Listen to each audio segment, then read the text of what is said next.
నడిచాడు, దేవుడిగా నీళ్ల మీద నడిచాడు. ఎవ్వరు నడవలేదు. ఆ మధ్య ఒక ఆయన మన భారతదేశంలో కూడా అప్పుడు జవహర్లాల్ నెహ్రూ ప్రధానమంత్రిగా ఉన్నారంట. నేను నీళ్ల మీద నడుస్తానని చెప్పాడంట. సముద్రం ఒక దూరం తీసిపోయి కిలోమీటర్ దూరం అక్కడ వదిలిపెట్టమన్నాడంట. నేను నడుచుకుంటూ వచ్చేస్తానని చెప్పి పెద్దగా 50 దేశాల్లో ప్రకటన చేశాడంట. అక్కడికి పోయి అలా కాలు పెట్టాడంటే దెబ్బకి కొట్టుకుపోయాడు. 3 రోజులు కనపడలేదంట. 3వ రోజు శవం అయి తేలాడంట. నీళ్ల మీద నడిచేది ఎవరు? దేవుడే. ఆయన అదే భూమి మీద నడిచాడు. తప్పించుకుని వెళ్ళిపోవచ్చు కదా, వెళ్ళలేదు. మానవుడిగా నడిచాడు, దేవుడిగా నీళ్ల మీద నడిచాడు. దేవునికి స్తోత్రం చేద్దాం. హల్లెలూయా. ఆయన దప్పిగా అడిగాడు, కానీ నీళ్లను ద్రాక్షారసంగా మార్చాడండి.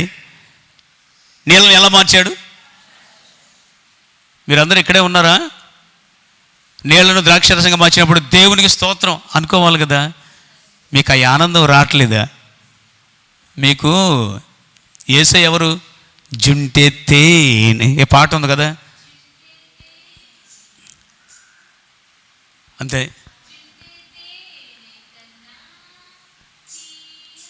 జుంటె తేనె కంటే మధురమైన వాడంట యేసయ్య. మీరు ఆ తేనె తింటున్నప్పుడు ఇదేమి అనుకున్నారంట యూదులు. ఇదేమి అనగా మన్నా. ఆ దేవదూతలు తినే అన్నం పేరు ఇదేమి, మన్నా. అంటే హీబ్రూ భాషలో మన్నా అన్నారనమాట. మన్నా అంటే అర్థం ఏంటి? ఇదేమి అని అర్థం. దానికి పేరు పెట్టలా. పేరు కాదు, మన్నా పేరు కాదు అది. ఆ భాషలో మన్నా అన్నారు. అంటే ఇదేమిటి అని అర్థం. అంత అపురూపంగా ఉంది. ఇప్పుడు మీరు తింటున్నారు ఈ భోజనం, ఇది మన్నా కాదు, సాక్షాత్తు పైనుండి దిగి వచ్చిన యేసు అనే జీవాహారం అన్నమాట. దేవుని స్తోత్రం చేద్దాం. హల్లెలూయా. ఈయన ఏం చేశాడంటే నీళ్లను ద్రాక్షారసంగా మార్చాడు. ఆ మధ్య ఎవరో చెప్తున్నారు, ఒక సైంటిస్టు నీళ్లను ద్రాక్షారసంగా మార్చడం పెద్ద ఇదేం కాదని చెప్పి మార్చాడండి. మారిస్తే ఒక పిల్లవాడు అంటే ముందు నువ్వు తాగు, తర్వాత అందరికి పోయి అని చెప్పాడంట. అందులో ఏదో కలిపి కెమికల్స్ అవి కలిపి అది విషం అంట. అన్ని ప్రయత్నాలు. ఒకసారి నేను వాటర్ మీద నడుస్తాను. ఒక వ్యక్తి మ్యూజిషియన్స్ ఉంటారు కదా, వాళ్ళు ఏదో బాక్స్లో నీళ్లు పోసుకుని అటు తిరిగి ఇటు తిరిగి అలా గంట సేపు అటు చేసి ఇటు చేసి అలా నిలబడడానికి ఎన్నో ప్రయత్నాలు చేస్తుంటారు. యేసయ్య అలా కాదు చేసింది. ఆయన నీటి మీద నడిచాడు, నీళ్లను ద్రాక్షారసంగా మార్చాడు, కానీ ఆయన దప్పిక కొన్నాడు. దేవునికి స్తోత్రం చేద్దాం. హల్లెలూయా. చెప్పండి, మనం ఏం నేర్చుకుంటున్నాం? మానవుడు దేవుడు. యేసుక్రీస్తు ప్రభు అంటే దేవుడు ప్లస్ మానవుడు. ఆయన శోధించబడి పాపము లేనివాడుగా ఉన్నాడంట. యేసయ్య అంటే మనిషే కదా, మనిషి రూపంలో ఉన్న దేవుడు కదా. మనిషికి ఎలాగ శోధనలు వస్తాయో అలాగే వచ్చినాయంట యేసయ్య మీద కూడా, కానీ పాపము లేదంటే యేసయ్యలో. గట్టిగా చప్పట్లు కొట్టండి. హల్లెలూయా. దేవునికి స్తోత్రం చేద్దాం. హల్లెలూయా. ఆయన శోధింపబడ్డాడు కానీ పాపము లేదు అని హెబ్రీ 4:15 ఉంది. ఒకసారి ఎవరైనా చదవండి. హెబ్రీ 4:15 చదవండి ఒకసారి. హెబ్రీ 4:15. మన ప్రధాన యాజకుడు మన బలహీనతల యందు మనతో సహానుభవం లేనివాడు కాడు గాని సమస్త విషయములలో మన వలనే శోధింపబడినను ఆయన ఉండెను. ఒకసారి చూడండి, మన వలనే శోధించబడ్డాడంట. పాపం ప్రేరేపించాడు సైతాను, కానీ పాపమే లేదంట. అంటే మానవుడుగానే ఉన్నాడు కానీ పాపము లేదు. కొంతమంది యేసుక్రీస్తు ప్రభుని అంబేద్కర్తో పోలుస్తారు. ఆయన్ని ఎవరితో పోల్చలేమో, ఆయనను ఎవరికి పోల్చకూడదు. ఆయనకు ఆయనే సాటి, ఆయనతో సమానమైన వాడు ఎవ్వరు లేరు. ముందుగా చదువుకున్నాం కదా, అన్నిటికంటే ముందుగా ఉన్నవాడే కానీ ఆయన తగిన సమయంలో ప్రత్యక్షమయ్యాడనమాట. చెప్పండి, యేసయ్యలో 3వ లక్షణం ఏంటి? శోధించబడ్డాడు కానీ ఏమీ లేదు. గట్టిగా చెప్పండి, శోధింపబడ్డాడు శోధించబడ్డాడు కానీ, నోరు తెరిచి చెప్పాలి, శోధించబడ్డాడు కానీ నా వలనే శోధించబడ్డాడు. చెప్పండి, కానీ ఆయనలో పాపము లేదు. అందుకే శోధింపబడు వారికి సహాయం చేయగలవాడంట ఆయన.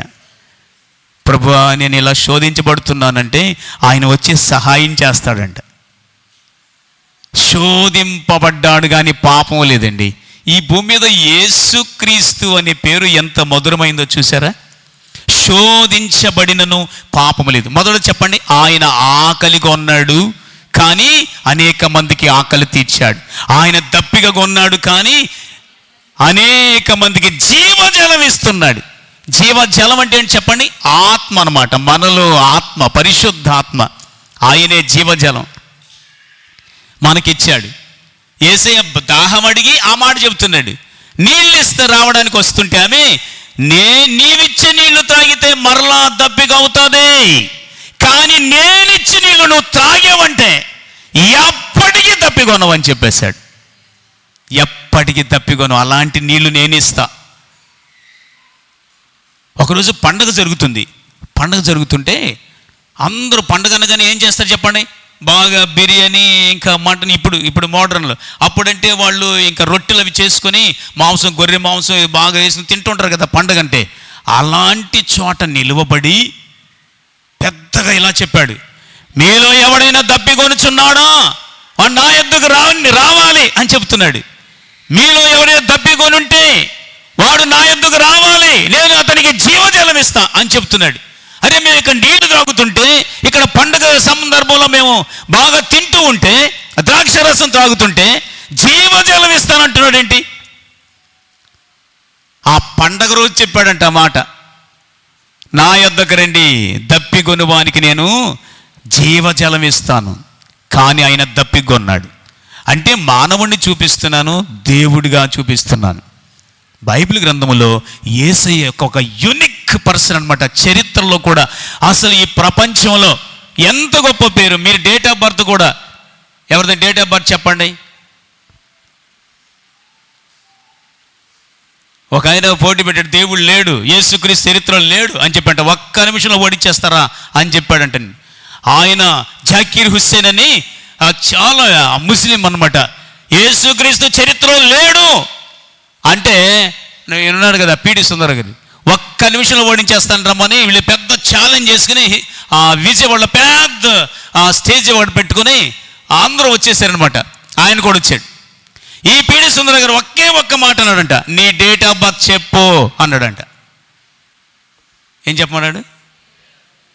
డేట్ ఆఫ్ బర్త్ చెప్పమనగానే చెప్తే అంతే, యేసుక్రీస్తు చరిత్రలో ఉన్నాడు అని చెప్పాడంట. క్రీస్తు పూర్వము, క్రీస్తు. నీ డేట్ ఆఫ్ బర్త్ ఉందంటే ఎవరి దగ్గర నుంచి? అది యేసయ్య పుట్టుక దగ్గర నుంచి అనమాట. నీవు కానీ నీ డేట్ ఆఫ్ బర్త్ కానీ యేసుక్రీస్తు కానీ లేడు అంటే కనుక నీ డేట్ ఆఫ్ బర్త్ రాంగ్. నీ పొలాల గురించి, ఇళ్ళ గురించి డాక్యుమెంట్స్ అన్ని రాంగ్, కోర్టులో అన్ని కూడా రాంగ్ అయిపోతాయి. నోరు మూసుకుని పో. యేసు ప్రభు ఉన్నాడు. ఎంత గొప్ప రక్షకుడండి. గట్టిగా చెప్పండి కూడా దేవుని స్తోత్రం చేద్దాం. హల్లెలూయా. కాబట్టి ఆయన శోధించబడ్డాడు కానీ పాపము లేకుండా ఉన్నాడు. మీకు సహాయం, నాకు సహాయం చేస్తాడు.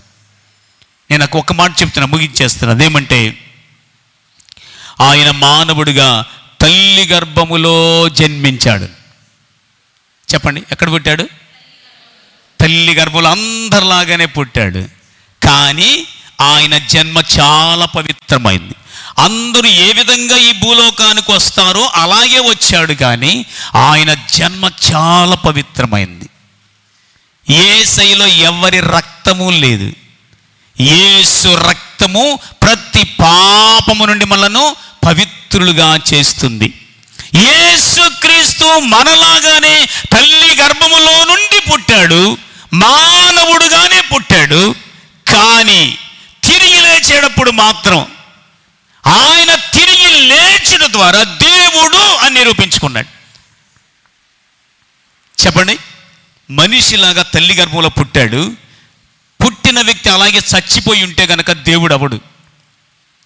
ఆయన సమాధిలో నుండి తిరిగి లేచుట ద్వారా దేవుడు అని ప్రభావముతో నిరూపించబడ్డాడంట.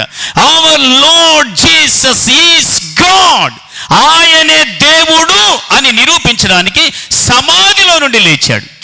గట్టిగా చప్పట్లు కొట్టి దేవుని స్తోత్రం చేద్దాం. హల్లెలూయా.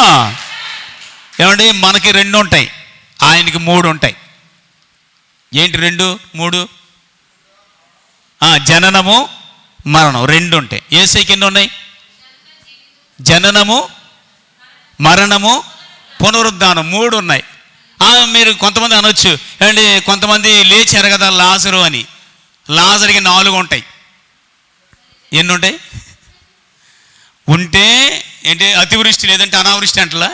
మనిషికి ఉంటే 2 లేదా 4 ఉంటాయి. అంతేగాని యేసయ్యలాగా 3 ఎవ్వరికి ఉండవు. దేవునికి స్తోత్రం చేద్దాం. హల్లెలూయా. లాజరు పుట్టాడు, రోగంతో చచ్చిపోయాడు, మరలా యేసయ్య వచ్చి లేపాడు, మరలా చచ్చిపోయాడు. 4. యేసయ్యకి 3. ఆయన జననము, మరణము, పునరుద్ధానం. మరణముతో ఆయన ఎవరిని కూడా పోల్చలేం. ఆయన తిరిగి లేచుట ద్వారా దేవుడు అని నిరూపించబడింది. తల్లి గర్భంలోంచి పుట్టుట ద్వారా ఆయన మానవుడు, మరణాన్ని జయించి లేచాడు కాబట్టి దేవుడు. అందుకే యేసు ప్రభు దైవ మానవుడు. మరి ఇంత గొప్ప రక్షకుని మాటలు మీరు వింటున్నప్పుడు మీరు అద్భుత రీతిలో విశ్వాసం అనేది పుడుతుంది. మనకి విశ్వాసం పుట్టి 12 సంవత్సరాల నుంచి జబ్బు ఉందా, 20 సంవత్సరాల నుంచి జబ్బు ఉందా, అది మీరు లెక్క చేయరు. నా ప్రభు దీన్ని తొలగిస్తాడు, ఆయనకి అసాధ్యమైంది లేదు. దేవునికి స్తోత్రం చేద్దాం. హల్లెలూయా. 5వ మాట ఏంటంటే ఆయన అలసిపోయాడు అని బైబిల్ చెబుతుంది. అలసిపోయాడు. లూకాసు వార్త 1వ అధ్యాయము 21లోనేమో తల్లి గర్భం మరియ గర్భంలో పుడతాడనుంది. అలాగే రోమాపత్రిక 1వ అధ్యాయం 7వ వచనంలోనేమో ఆయన సమాధి నుంచి తిరిగి లేచడం ద్వారా దేవుడు అని నిరూపించబడింది. అయితే యేసు ప్రభు అలసిపోయాడు అని కూడా చెప్పబడింది. మనం అలసిపోతుంటాం కదా, యేసయ్య కూడా అలసిపోయినట్లు బైబిల్ చెబుతుంది. దేవునికి స్తోత్రం చేద్దాం. హల్లెలూయా. అలసిపోయి ఎంతగానో ఏడుస్తూ మనం అలసిపోతుంటాం. కొన్నిసార్లు ఏ పని లేకపోయినా కానీ బాధ వల్ల అలసిపోతుంటాం. యేసయ్య కూడా అలసిపోయి నడిచి మీరు యోహాను సువార్త 4వ అధ్యాయం ఉంటుంది. ఆయన నడుచుకుంటూ వెళ్ళి ప్రయాణం వలన అలసిపోయి బావి దగ్గర అలా పడుకున్నాడు, దాని మీద ఆనుకుని. అలా అలసిపోయి ఉంటే ఈలోపు ఆ స్త్రీ వచ్చిందనమాట. 2 ఆయనకి దప్పిక కొన్నాడు, అదే రోజు అలసిపోయినట్టు బైబిల్ చెబుతుంది. అలసిపోయాడంట.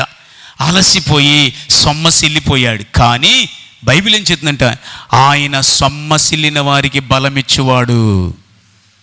చెప్పండి, ఆయన ఎవరు? ఆయన అలసిపోతాడు, సొమ్మసిల్లిపోయడానికి లోకానికి వచ్చాడు.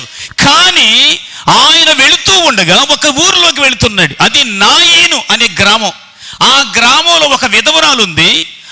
ఆమెకు ఒక్కడే కొడుకు. ఆ కొడుకు చచ్చిపోయాడు. ఏడ్చి అలసిపోయింది ఆమె. నా ఒక్కగాను కొడుకు, నాకు భర్త లేడు, నా కుటుంబాన్ని ఎవరు చూస్తారు, నన్ను ఎవరు ప్రేమిస్తారు, నేను ఎవరింట్లో ఉండాలి అని ఆమె మదిలో ఎన్నో ఆలోచనలు, ఎన్నో బాధలు. అలసిపోయి ఏడుస్తూ ఉంటే యేసయ్య దగ్గరికి వెళ్ళి ఏమన్నాడు తెలుసా? అమ్మా ఏడవకు అని చెప్పాడు. డోంట్ క్రై, ఏడవద్దమ్మా అని చెప్పాడు. చెప్పి ఆ పాడి దగ్గరికి వెళ్ళి పాడి మీద చేయి పెట్టాడంట. చేయి పెట్టిన వెంటనే వాళ్ళకేమనిపించింది, వాళ్ళు ఆ శవాన్ని కింద పెట్టారు. పెడితే ప్రభు అన్నాడు, చిన్నవాడా లే అంటున్నాడు. యు గెట్ అప్, చిన్నవాడా లే అనగానే వాడు లేచినప్పుడు ఆ పిల్లవాడిని పట్టుకొని అతన్ని పట్టుకొని వాళ్ళ అమ్మకు అప్పగించాడు. ఆమె అలిసిపోయింది, సొమ్మసిల్లిపోయింది, ఒక్కడే కొడుకు అని చెప్పి పడిపోయింది. యేసయ్య ఎవరు చెప్పండి? సొమ్మసిల్లాడు మానవుడిగా. కానీ సొమ్మసిల్లిన వారికి ఆయన ఏమిస్తాడు? బలమిచ్చువాడు ఆయనే. సొమ్మసిల్లిన వారికి బలమిచ్చువాడు. నేను ఇప్పుడు 5 లక్షణాలు, మనిషి లక్షణాలు చెప్పాను. 1 ఆకలిగా ఉన్నాడని చెప్పాను, దప్పికగా ఉన్నాడని చెప్పాను, అలసిపోయాడని చెప్పాను, శోధించబడ్డాడు అని చెప్పాను, తల్లి గర్భంలో పసిపిల్లవాడుగా పుట్టాడు అని చెప్పాను. అదే వరుసలో 2వ వరుస చూస్తే ఆయన ఆకలిగా ఉన్న వ్యక్తిగా కనిపించినా దేవుడుగా అనేక మంది ఆకలి తీర్చాడు. ఆయన దప్పిక కొన్న వ్యక్తిగా మనిషిగా కనిపించిన ఆయన నీళ్ల మీద నడిచాడు, నీళ్లను ద్రాక్షరసంగా మార్చాడు. ఆయన అరణ్యములో ఇశ్రాయేలుకు బండలో నుంచి నీళ్లు పంపించాడు. మీకు తెలుసా, పాత నిబంధన కాలంలో కూడా యెహోవా దేవుడు ఎక్కడ కనిపించలే. అప్పుడు కనిపించినంత యేసయ్యే. బండలాగా కనిపించాడంట వాళ్ళకి. పొదలు మండుచున్న పొదలో కూడా యేసయ్యే కనిపించాడనమాట. చూడండి, ఇంత గొప్ప దేవుడు నీకోసం దైవ స్వరూపం వదిలిపెట్టేసి నీ ఆకారం ధరించుకుని ఈ లోకానికి వచ్చి సిలువ వేయబడ్డాడు. ఈ ప్రభుని నువ్వెంత ప్రేమించాలి. ఆయన నీ కొరకు అద్భుత కార్యాలు, ఆశ్చర్యక్రియలు చేయునుగాక. ఈయనను రక్షకుడుగా స్వీకరించినటువంటి మీరందరూ ఆయన వాక్యమును మరీ ఎక్కువగా విని ఆయనతో గడుపుట ద్వారా ఇంకా అనేకమైన ఆశీర్వాదకరమైన కార్యాలు దేవుడు మీ జీవితంలో చేస్తాడు. చెప్పండి, మనం ఏ సంగతులు చెప్పుకున్నాము? యేసు ఎవరు? Who is Jesus? యేసు ఎవరు? చాలామంది చర్చిలకేం వస్తారు, కానీ యేసు ఎవరో తెలియదు. అప్పుడు యేసే అంటాడు, కొంతమంది అద్భుతాలు చేస్తారంట, రోగాలను బాగు చేస్తారు, దయ్యాలను వెళ్ళగొడతారు. వాళ్ళు అంటున్నారు, ప్రభువా మీ నామములో మేము దయ్యాలను వెళ్ళగొట్టాం కదా, కానీ మాకు తలుపుతి అని అంటుంటే ప్రభు అంటాడు, మీరెవరో నాకు తెలియదే. I don't know who you are. నీవెవరో నాకు తెలియదు అంటున్నాడు. ఎవరిని? బడా బడా సేవకుల్ని. ఏమంటున్నారు? మీ నామన మేము దయ్యాలను వెళ్ళగొట్టామంటున్నారు, మీ నామన రోగాలను బాగు చేసాం మేము, మాకు తలుపుది అంటుంటే అసలు మీరెవరో నాకు తెలియదు. కొంతమంది అంటున్నారు, అయ్యా మా వీధిలో బోధించేవే నువ్వు, మా వీధిలో వచ్చి బోధించావు, వాక్యం బాగా చెప్పావు కదంటే అసలు మీరెవరో నాకు తెలియదు. ఎందుకంటే యేసు దైవమానవుడుగా వచ్చాడు అని తెలుసుకుని ఆయన పాదాల మీద పడి పాపక్షమాపణ పొందుకుంటే అప్పుడు నీవు ఆయనకు పుట్టినట్టు. మీరందరూ ఎవరికి పుట్టారండి? ఏం ప్రశ్న ఇది అనుకుంటున్నారా? యేసయ్య చెప్పాడు కదా, కొత్తగా జన్మిస్తేనే కానీ దేవుని రాజ్యానికి రాలేమంట. కొత్తగా జన్మించడం అంటే ఏంటి? యేసయ్య నా కొరకు దైవమానవుడిగా వచ్చి సిలువ మీద మరణించడానికి ఇష్టపడ్డాడు నా కోసం అని గ్రహించి ఆయన పాదాల మీద పడ్డప్పుడు నీవు ఆయనకు తెలుస్తావు. నేను యేసయ్యకి తెలుసు అన్న వాళ్ళందరూ చేతులు ఎత్తండి. మీరందరూ ఎవరికి తెలుసు? తెలుసా? యేసయ్య నాకు తెలుసు, నీకు తెలుసు, అంతవరకు తెలుసు. ప్రధానమంత్రి మన అందరికీ తెలుసు, అవునా కదా? కానీ నీవు ప్రధానమంత్రికి తెలుసా? అక్కడ తెలియాలంటే ఏం చేయాలి మరి? ఎవడో ఒకడు కాళ్ళు పట్టుకుని, రాజకీయ నాయుడు కాళ్ళు పట్టుకుంటా పాక్కుంటా ప్రధానమంత్రి ఇంటి ముందు నిలబడాలి. అప్పుడు కింద నుంచి పాక్కుంటూ వచ్చాడు వీడు. ఎక్కడి నుంచి? ఆ జీరో లెవెల్ ఉంటుంది కదా, దాన్ని ఏమంటారు, కార్యకర్త లెవెల్ దగ్గర నుంచి. ఎక్కడి నుంచి? పార్టీ కార్యకర్తలు ఉంటారు కదా, కార్యకర్త దగ్గర నుంచి ఆ తర్వాత పార్టీ లీడరు, ఆ తర్వాత డిస్టిక్ లెవెల్లో, ఆ తర్వాత స్టేట్ లెవెల్లో అట్లా ఎదిగి అక్కడికి వెళ్తే అప్పుడు కౌగిలించుకుంటాడు ఆయన. అదైనా ఆయన పార్టీలో ఉంటే. అంత ప్రయత్నం మనకు తెలియక్కర్లా. యేసయ్య అంటున్నాడు, ఆయన ఎంత గొప్ప దేవుడు, దైవమానవుడు. ఆయన దేవుడైండి మనిషిలాగా నీ కోసం సిలువలో ప్రాణం పెట్టడానికి వచ్చాడు కదా, అది నీ విని ప్రభువా నా కోసం మీరు ప్రాణం పెట్టడానికి ఎంత తగ్గించుకున్నావు, నన్ను క్షమించండి ప్రభువా అని నీవు కానీ పశ్చాత్తాపడ్డావంటే ఆ రోజే ఆయన నీ దగ్గరకు వస్తాడనమాట. దేవునికి స్తోత్రం చేద్దాం. హల్లెలూయా. ఇక వేరే మార్గం లేదు. మా అమ్మ దేవుని బిడ్డ, నేను కూడా దేవుని బిడ్డనే. మా అమ్మ బాప్తీసం తీసుకుంది, నేను కూడా బాప్తీసం తీసుకుంటాను. మా అమ్మ దేవుని దగ్గరకు వస్తే నేను కూడా పరలోకం వచ్చేస్తానంటే కుదరదు. ఎవరికి వాళ్ళు యేసయ్య పాదాల మీద పడాలి. ఇక్కడ ఉన్న చిన్న పిల్లలైనా, పాస్టర్ల పిల్లలైనా, ఎవరైనా సరే ఆయన ఎవరని తెలుసుకోవాలి. యేసు ఎవరు? దైవమానవుడు. దేవుడు ఒక్కడే, దేవునికి నరులకు మధ్యవర్తి ఒక్కడే, ఆయనే యేసుక్రీస్తును నరుడు. ఆయన నీ కోసం తన ప్రాణం పెట్టాడు. ఇది తెలుసుకొని ఆయనకి సమీపంగా జీవించు. దేవుడు నిన్ను గొప్ప కార్యాలు నీ జీవితంలో చేయడానికి దేవుడు ఇప్పుడే మీ దగ్గరకు వచ్చునుగాక. ఆమేన్. ప్రార్థన చేసుకుందాం.